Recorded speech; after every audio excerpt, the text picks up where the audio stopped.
People को केवल एक बार ही जल चढ़ाने से क्या फल मिलता है? आज की इस अत्यंत महान कथा के माध्यम से हम आपको बताते हैं कि पीपल को जल चढ़ाना कितना महत्वपूर्ण है। दोस्तों, एक बार देवर्षि नारद नारायण नारायण का जाप करते हुए वैकुंठ लोक में पधारते हैं। वैकुंठ में भगवान विष्णु अत्यंत शोभनीय सुवर्ण तथा रत्नों से जड़ित सिंहासन पर बैठे हुए होते हैं। वैकुंठ के द्वार सुवर्ण से बने हुए होते हैं। देवर्षि नारद वैकुंठ के द्वारों को पार करते हुए जिस स्थान पर भगवान विष्णु बैठे हुए होते हैं वहां पर पहुंच जाते हैं और भगवान विष्णु को प्रणाम करते हैं। देवर्षि नारद को देखकर भगवान विष्णु कहने लगते हैं, हे देवर्षि, आइए, वैकुंठ में आपका स्वागत है। देवर्षि नारद प्रसन्नता से भगवान विष्णु को बारंबार प्रणाम करते हुए कहते हैं, हे सृष्टि के पालक, संसार का संचालन करने वाले जनार्दन, समस्त भूतों में आप ही का वास है। तीनों लोकों में आपकी ही माया फैली हुई है। आपके चरणों में कोटि कोटि नमन। भगवान विष्णु मुस्कुराते हुए कहते हैं, हे देवर्षि, आज आप द्विधा में दिखाई पड़ रहे हैं। अवश्य ही आपके मन में कोई शंका उत्पन्न हो रही है। अवश्य ही आप आज कोई समाचार लेकर आए हैं। देवर्षि कहते हैं, हे प्रभु, आप तो सर्वज्ञाता है। तीनों लोकों में निवास करने वाले सभी प्राणियों के अंदर आप ही का वास है। आपसे कुछ भी छिपा हुआ नहीं है। प्रभु, मैं आज वैकुंठ किस कारण से आया हूं, यह भी आप भली भांति जानते हैं, और यह भी जानते हैं कि मैं किस कारण से चिंतित हूं। भगवान विष्णु कहते हैं, हे देवर्षि, मैं जानता हूं कि आप चिंता में क्यों हैं, और आपकी इस अवस्था को मैं समझता हूं। आज आप जिस शंका को दूर करने के लिए आए हैं वह समस्त मानव जाति के कल्याण के लिए ही है। इसीलिए आप निसंकोच होकर पूछिए। फिर देवर्षि नारद कहने लगते हैं, हे प्रभु, मैंने आज कुछ मनुष्यों को पीपल का वृक्ष तोड़ते हुए देखा है। वह वृक्ष बहुत पीड़ा में था और मनुष्य बिना सोचे समझे ही पीपल के वृक्ष को तोड़ रहे थे। हे प्रभु, पीपल में तो आप ही का वास है। आप ही ने कहा है कि वृक्षों में आप अश्वत्थ हैं, तो फिर मनुष्य ऐसा पाप क्यों करते हैं? मैं यह भी जानना चाहता हूं कि पीपल के वृक्ष को जल देने से मनुष्य को कौन सा फल मिलता है। पीपल को जल कब देना चाहिए, किस दिन इसकी पूजा करनी चाहिए? भगवान विष्णु कहते हैं, हे देवर्षि, आप सत्य ही कहते हैं। वृक्षों में मैं पीपल हूं, पीपल के वृक्ष में मेरा ही वास है। पीपल के महत्व को बताने से पूर्व मैं आपको एक प्राचीन कथा सुनाता हूं। इस कथा के माध्यम से आपको आपके सभी प्रश्नों के उत्तर मिल जाएंगे। जो भी मनुष्य इस कथा को एक बार सुन लेता है उसके सारे पाप नष्ट हो जाते हैं। जो इसे बार बार सुनता है उसके सभी दुख दूर होते हैं और उसे धन धान्य की प्राप्ति होती है। पीपल के महात्म्य की इस कथा का प्रचार जो करता है उसे विष्णुलोक की प्राप्ति होती है। देवर्षि कहते हैं, हे प्रभु, इस कथा को सुनने की मेरी तीव्र इच्छा हो रही है। आप जल्दी से इस महान कथा को मुझे सुनाइए। मैं इसे ध्यान से पूरा सुनता हूं और इसका तीनों लोकों में प्रचार करता हूं। श्री हरि कहते हैं, हे देवर्षि, प्राचीन काल में एक अत्यंत शोभायमान नगरी थी जिसका नाम नंदीग्राम था। उस नगरी में पुष्कर नाम के एक श्रेष्ठ ब्राह्मण रहा करते थे। वे सदैव ही धर्म के अनुष्ठान में लगे रहने वाले सभी पशु पक्षियों की सेवा करने वाले थे। उनके आश्रम में एक प्राचीन पीपल का वृक्ष था जिसकी वह ब्राह्मण नित्य पूजा किया करता था। नित्य उस पीपल के वृक्ष को जल दिया करता था। वह एकादशी का व्रत करके पीपल को जल देकर उसकी प्रदक्षिणा करता था। बाहर जाते समय वह रोज पीपल को नमस्कार किया करता था। इस प्रकार से उस ब्राह्मण ने उस पीपल के वृक्ष की पूजा करके बहुत सारा पुण्य अर्जित कर लिया था। फिर एक दिन एक भयानक राक्षस भोजन की तलाश में उस पुष्कर ब्राह्मण के आश्रम पर आता है और इधर उधर देखने लगता है। तभी वह ब्राह्मण कुटिया से बाहर आकर देखता है तो एक भीमकाय राक्षस वहां पर खड़ा हुआ है। जैसे ही वह राक्षस उस ब्राह्मण को देखता है तो कहने लगता है, अरे वाह, आज तो बहुत ही सुंदर ताजा ताजा मांस खाने को मिलेगा। ये ब्राह्मण तो बहुत ही जवान, सुंदर और गुणवान दिखाई पड़ रहा है। अभी मैं इसी को चबा डालता हूं। उस राक्षस को देखकर वह ब्राह्मण बिल्कुल भी भयभीत नहीं होता है और उस राक्षस से कहने लगता है, हे राक्षस, इस गरीब की कुटिया में तुम्हारा स्वागत है। तुम बहुत भूखे दिखाई दे रहे हो, कहो तुम्हें भोजन में क्या दूं? ब्राह्मण के इस प्रकार के वचन सुनकर वह राक्षस आश्चर्य में पड़ जाता है और सोचने लगता है, बड़े आश्चर्य की बात है, ये ब्राह्मण मुझसे जरा सा भी भयभीत नहीं है, ये अवश्य कोई बड़ा तपस्वी दिखाई पड़ रहा है। तब वह राक्षस कहने लगता है, हे महात्मा, आप कौन हैं और इस वन में क्यों रह रहे हैं? आपको मुझे देखकर बिल्कुल भी डर नहीं लगा। तब वह ब्राह्मण कहते हैं, हे राक्षस, मैं भगवान विष्णु का भक्त हूं, मुझे इस संसार में किसी भी चीज का कोई भय नहीं है, इसीलिए तुम बताओ तुम्हें क्या चाहिए, तुम्हारी जो भी इच्छा हो वह पूरी की जाएगी। आओ इस वृक्ष के नीचे आसन ग्रहण करो। तब वह राक्षस जैसे ही उस वृक्ष के नीचे चला जाता है तो उसका शरीर जलने लगता है और तुरंत ही उसकी मृत्यु हो जाती है और एक दिव्य मनुष्य उस राक्षस के शरीर से बाहर निकल आता है। उस मनुष्य को राक्षस की योनि से मुक्ति मिलती है। वह मनुष्य बड़ा ही प्रसन्न हो जाता है और उस ब्राह्मण से कहने लगता है, हे ब्राह्मण देवता, यह कैसा चमत्कार है, यह कौन सा वृक्ष है जिसके नीचे ठहरते ही मुझे मुक्ति मिल गई है? तब वह ब्राह्मण कहता है, हे महात्मा, यह पीपल का वृक्ष है, यह साक्षात भगवान विष्णु का ही रूप है, यह सभी पापों का नाश करने वाला है। इस वृक्ष के सानिध्य में आने से तुम्हारे सभी पाप नष्ट हो गए हैं। फिर वह दिव्य मनुष्य स्वर्ग की ओर जाने लगता है।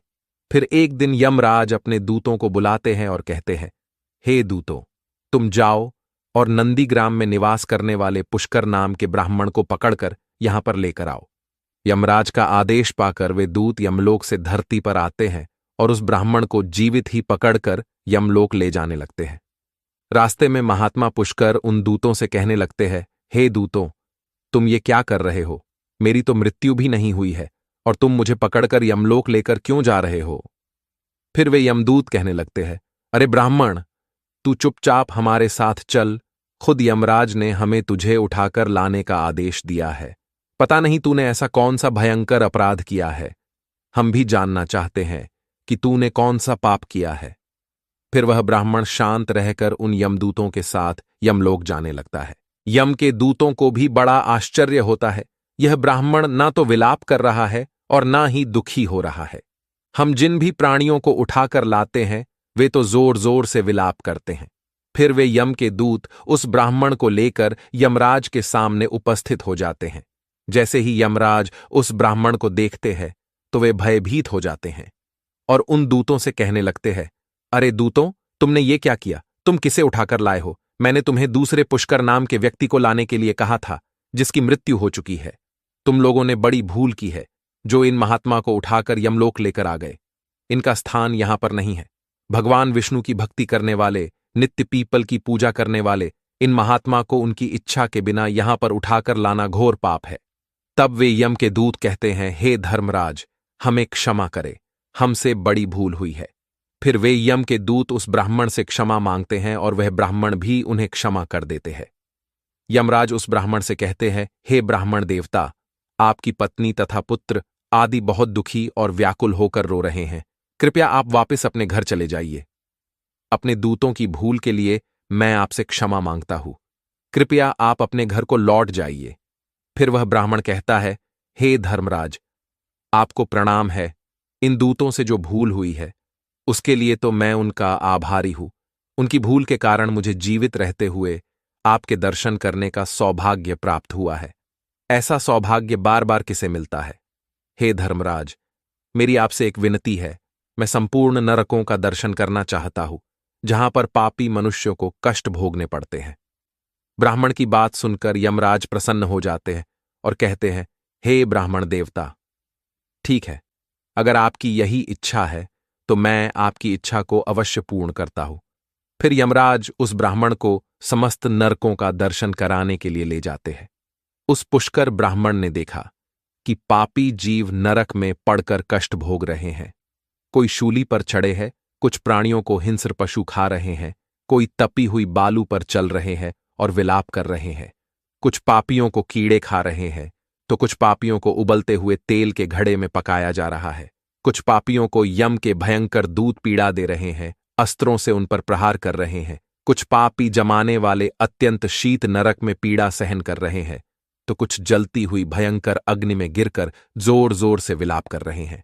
उन आत्माओं को दुख और यातनाएं भोगते हुए देखकर उस पुष्कर ब्राह्मण को बड़ा दुख हुआ। वे उन कष्ट भोग रहे प्राणियों को कहने लगे क्या आप लोगों ने पृथ्वी पर रहकर कोई भी पुण्य का काम नहीं किया, जिससे आप सभी को यहां नरक में आकर कष्ट भोगने पड़ रहे हैं? नरक में सजा भोग रहे उन प्राणियों ने कहा, हे विप्रवर, हम पापियों ने पृथ्वी पर कोई पुण्य नहीं किया था, इसी कारण से नरक में गिरकर सजा भुगत रहे हैं। हमने पराई स्त्रियों से संबंध बनाए, दूसरों के घर में चोरी की है, निष्पाप पशुओं की हत्या की है, दूसरों पर झूठे आरोप लगाए हैं, अतिथियों का अनादर किया है, व्यभिचार किया है। ऐसे अनेक पापों के कारण हम सभी नरक की अग्नि में दग्ध हो रहे हैं। हमने प्यासी गायों की बावली को तोड़ा है, दान धर्म करने वाले लोगों को लूटा है। हमने कभी व्रत अनुष्ठान नहीं किए, अपनी स्त्रियों का त्याग कर दिया। हमने अपने मित्रों के साथ दगा किया है तथा झूठी गवाही देकर अनेक निष्पाप लोगों को फंसाया है। इन सभी घोर पापों के कारण हम नरक की सजा भुगत रहे हैं। फिर उस ब्राह्मण ने कहा, क्या आप लोगों ने कभी भगवान विष्णु का एक बार भी पूजन नहीं किया? इसी कारण से आप लोगों की ऐसी भयानक दशा हो गई है। जो मनुष्य पृथ्वी लोक पर रहकर भगवान विष्णु का पूजन करता है, उसकी ऐसी दुर्गति कभी नहीं होती है, उन्हें मोक्ष मिल जाता है। आप लोगों ने कभी श्री हरि के चरणों में मस्तक नहीं झुकाया, इसी से आपको नरक की प्राप्ति हुई है। आप लोगों ने कभी पीपल को जल नहीं चढ़ाया, पीपल को जल चढ़ाने से जन्म जन्मों के पाप नष्ट होते हैं। फिर वे नारकीय जीव कहने लगते हैं, हे ब्राह्मण देवता, हमारा अंतकरण अपवित्र है, हम अपने पापों से भयंकर दुख भोग रहे हैं। नरक की अग्नि से हमारा शरीर जल रहा था, किंतु जो हवा आपके शरीर को छूकर हमारी ओर बह रही है, वह हवा हमें आनंद प्रदान कर रही है। हमारे कष्ट कम हो गए हैं, नरक की अग्नि से हमें कष्ट नहीं हो रहा है। हे धर्मात्मा, कृपया आप कुछ देर तक यहां पर ठहरिए, जिससे हम लोगों को कुछ क्षणों के लिए सुख मिल सके।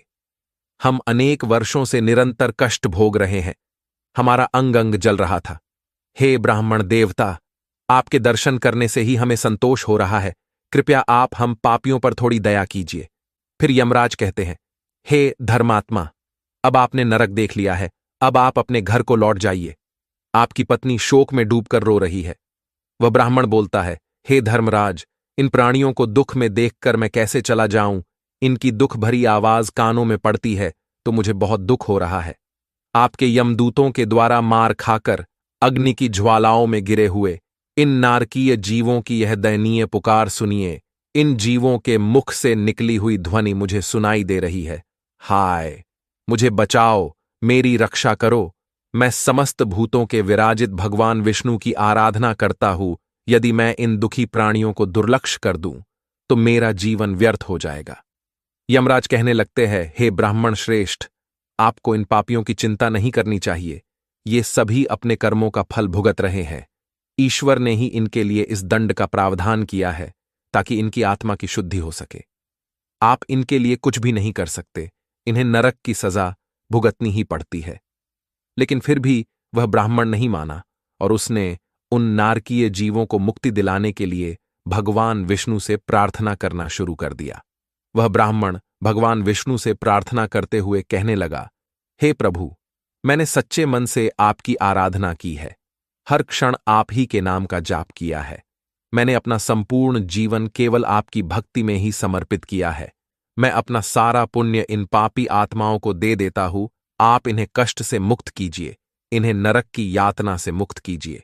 हे कृष्ण, हे जगन्नाथ, हे विष्णु, यहां इस नरक में पड़े हुए यातनाओं को भोग रहे जीवों की रक्षा कीजिए। पुष्कर ब्राह्मण के द्वारा इतना कहते ही उस नरक के जीवों को तुरंत कष्ट से मुक्ति मिल गई और सभी नरक को छोड़कर स्वर्ग में जाने लगे। सभी नरक के जीव कहने लगे, हे ब्राह्मण, आपकी सदा जय हो, आपकी कृपा से हम पापियों को मुक्ति मिली है। इस प्रकार से गुणगान करते हुए वे सभी नरक के प्राणी स्वर्ग की ओर जाने लगे। किंतु उनमें से कुछ जीव अभी भी उस नरक में ही कष्ट भोगने लगे, उनको मुक्ति नहीं मिली। इस अद्भुत चमत्कार को देखकर यमराज आश्चर्य में पड़ गए। यमराज सोचने लगे, यह तो असंभव है। कौन से पुण्य के प्रभाव से इस ब्राह्मण ने इन नरक के प्राणियों को मुक्ति दिलाई है? फिर उस स्थान पर भगवान विष्णु प्रकट होते हैं। वह ब्राह्मण और यमराज भगवान विष्णु को नमस्कार करते हैं। यमराज भगवान विष्णु से पूछने लगते हैं, हे प्रभु, इस ब्राह्मण ने ऐसा कौन सा पुण्य किया है जो एक ही बार में इसने इतने सारे नरक के प्राणियों को मुक्ति दिलाई है, और किस पाप के कारण ये नरक के जीव अभी भी सजा भुगत रहे हैं। तब भगवान विष्णु कहते हैं, हे धर्मराज, इस ब्राह्मण ने पीपल के वृक्ष को नित्य जल दिया है, उस वृक्ष का पूजन किया है, इसी कारण से यह इतना बड़ा पुण्यात्मा बन गया है कि इसमें नरक के जीवों को मुक्ति दिलाने का सामर्थ्य आ गया है। ये जो अन्य जीव अभी भी नरक में कष्ट भोग रहे हैं, इन मनुष्यों ने अपने पूर्व जन्म में पीपल के वृक्ष तोड़े हैं, इसी कारण से इनकी मुक्ति नहीं हो पाई है। जो मनुष्य पीपल को केवल जल देता है, वह कभी नरक में नहीं जाता है, उसके अंदर इतना सामर्थ्य आ जाता है कि वह अन्य पापी जनों के पाप भी नष्ट कर डालता है। उसके सानिध्य में आने वाले घोर पापी भी पाप से मुक्त हो जाते हैं। इतना कहकर भगवान विष्णु उस स्थान से अंतर्ध्यान हो जाते हैं। फिर यमराज उस ब्राह्मण को वरदान देते हुए कहते हैं, हे महात्मा, आप धन्य हो, आप पृथ्वी पर सदा निवास करो, आपको मुझसे कोई भय नहीं होगा। जो भी मनुष्य आपके सानिध्य में रहेगा, उसे भी कभी नरक की प्राप्ति नहीं होगी, उनकी कभी अकाल मृत्यु नहीं होगी। इस प्रकार से यमराज ने उस पुष्कर ब्राह्मण को वरदान दिया। इस ब्राह्मण ने यमराज को नमस्कार किया और पृथ्वी पर लौटकर आ गए और पहले की तरह नित्य भगवान विष्णु का पूजन करने लगे और पीपल को जल चढ़ाने लगे। भगवान विष्णु नारद से कहते हैं, हे नारद, इस प्रकार से मैंने तुम्हें पीपल को जल देने का महात्म्य सुना दिया है। जो भी मनुष्य पुष्कर की इस कथा को सुनता है, उसके समस्त पापों का नाश हो जाता है। तो दोस्तों, इस प्रकार से भगवान विष्णु ने पीपल को जल देने का महत्व महर्षि नारद को सुनाया है। आप भी पीपल को जल अवश्य दें। शनिवार को पीपल के नीचे सरसों के तेल का दीपक अपने पितरों के लिए अवश्य जलाए। प्रत्येक एकादशी के दिन पीपल को जल देकर उसकी प्रदक्षिणा करें। आपके समस्त दुख कष्ट समाप्त होंगे। आपको यह कथा कैसी लगी, कमेंट करके जरूर बताएं। जानकारी अच्छी लगी तो वीडियो को लाइक जरूर करें। कमेंट में जय श्री हरि विष्णु अवश्य लिखें। साथ ही चैनल को सब्सक्राइब जरूर करें ताकि ऐसी ही आध्यात्मिक जानकारी वाले वीडियो आपको प्राप्त हो सके। आप सभी का धन्यवाद।